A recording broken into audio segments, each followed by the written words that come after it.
Excellencies, Heads of State and Government, Rafael Grossi, Director General of the International Atomic Energy Agency, distinguished ladies and gentlemen. I thank President Macron for bringing us together for this important and timely summit. Rwanda aims to be a high-income country by 2050. That requires abundant electricity, and that is why we have decided to make nuclear central to our strategy. It will diversify our energy mix while providing the stability required for industrial growth and long-term transformation.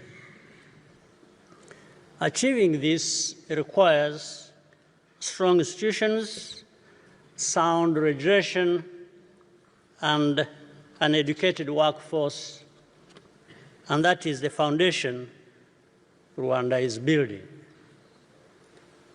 We are grateful to the IAEA for supporting the Rwanda Atomic Energy Board as well as our national regulator in this endeavor. Equally important is human capital.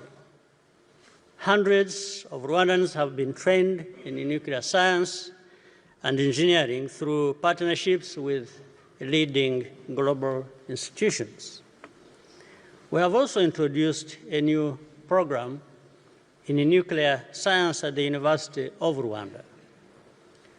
Recently, the IAEA conducted an integrated nuclear infrastructure review in Rwanda and confirmed progress across the key pillars for a nuclear energy program. Our country is prepared to proceed